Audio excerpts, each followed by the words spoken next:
Hello! May mga araw talaga na kahit anong plano natin, may ibang plano ang panahon.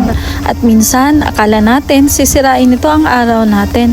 Pero sa huli, ito pa pala ang magiging pinakamagandang bahagi ng kwento. Hello mga ka-Japan Diaries! Welcome back to Japan Diaries with Hazel.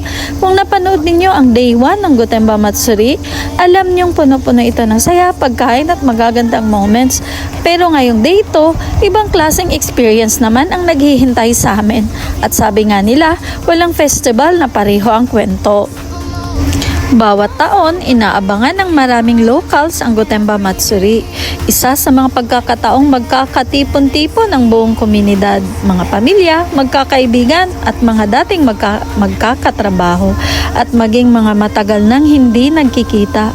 Parang may isang invisible invitation ang Matsuri na nagsasabing, lumabas ka muna, magpahinga ka muna at magsaya tayo. At siguro, iyon ang isa sa pinakamagandang tradisyon ng Japan. Pero ngayong taon, may isa pang bisita na hindi namin iniimbitahan. Ang ulan. At hindi lang basta ulan. Yung tipong paglabas mo ng payong, magpapaisip ka kung may silbi pa ba ito. Minsan talaga, ang panahon parang may sariling schedule. Hindi man lang nagtanong kung ready na ba kami. Pero alam nyo kung ano ang nakakabilib.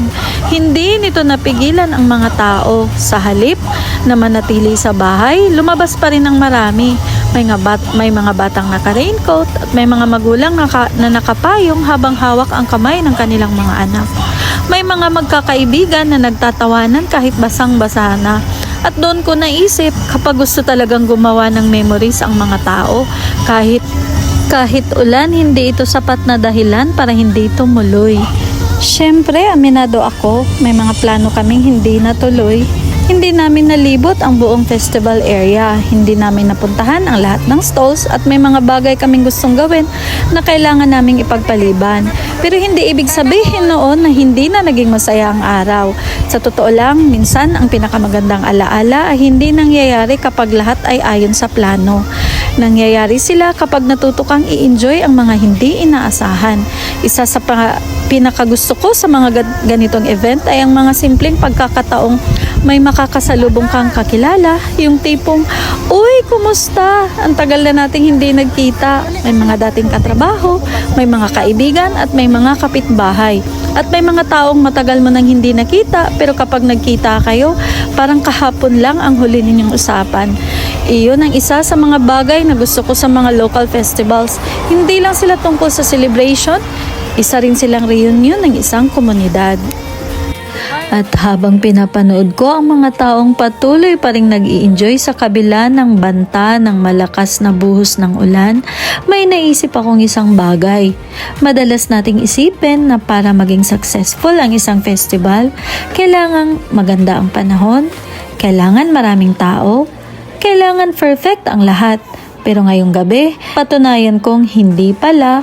Hindi ang araw, hindi ang ilaw, hindi ang laki ng festival ang tunay na nagpapaganda sa isang matsuri, kundi ang mga taong naroon, ang mga batang tumatawa, ang mga magulang na gumagawa ng memories kasama ang kanilang mga anak, ang mga magkakaibigan na walang sawang nagkukwentuhan, at ang mga simpleng ngiti na kahit ulan ay hindi kayang burahin.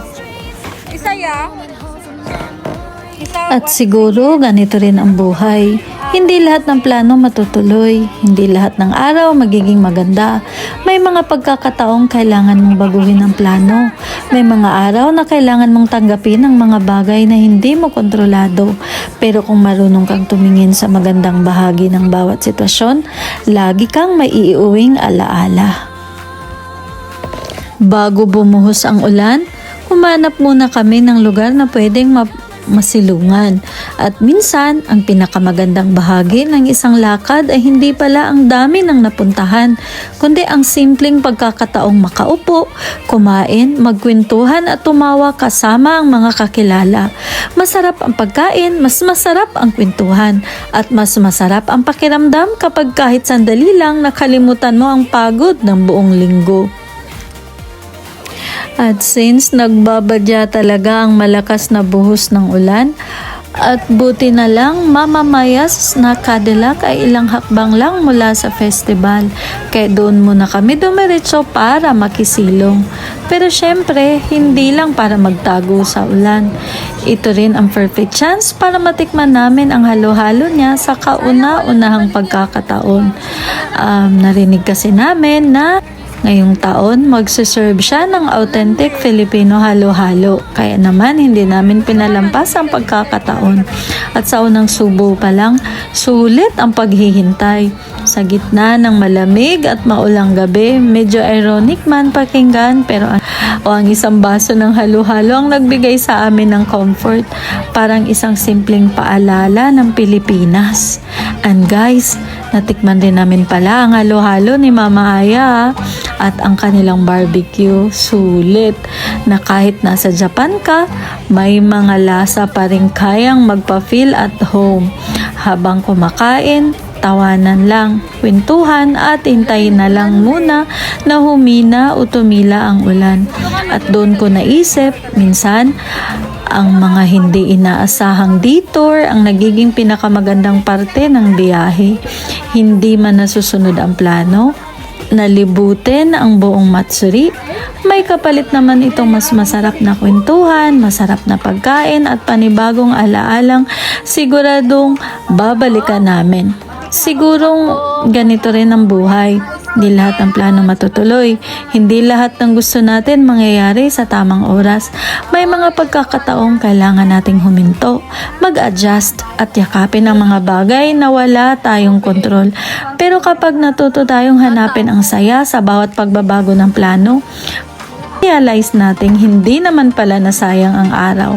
Dahil minsan, ang pinakamagandang alaala ay hindi nangyayari sa mga planadong sandali, kundi sa mapagkakataong hinayaan nating dalhin tayo ng buhay kung saan tayo dapat mapunta. Sa isang iglap, natapos na naman ang Gotemba Matsuri ngayong taon. 2 araw ng tawanan, mga bagong alaala, mga lumang kaibigan at mga simpleng sandaling siguradong babalikan namin sa mga susunod na taon. At kahit umulan, hindi nito nabawasan ang saya. Sa katunayan, baka nga ito pa ang isa sa mga dahilan kung bakit mas nagiging memorable ang Matsuri ngayong taon. Maraming salamat sa pagsama sa amin sa isa na namang kabanata ng Japan Diaries with Hazel. Kung nagustuhan nyo ang vlog na ito, huwag kalimutang mag-like, mag-comment at mag-subscribe para samahan nyo ako sa mas marami pang adventures, kultura at simpleng kwento ng buhay dito sa Japan. At bago tayo magtapos, gusto kong iwan sa inyo ang isang simpleng paalala. Ang pinakamagandang alaala ay hindi laging nabubuo sa mga perpektong araw. Madalas nabubuo sila sa mga araw na natututo tayong umiti kahit hindi umaayon ang lahat sa plano. Ako si Hazel at ito ang Japan Diaries with Hazel, kung saan ang bawat paglalakbay ay hindi lang tungkol sa lugar, kundi sa mga taong nakakasama at sa mga alaalang nabubuo. Maraming salamat sa panunood at magkita-kita tayo sa susunod na adventure. Matane!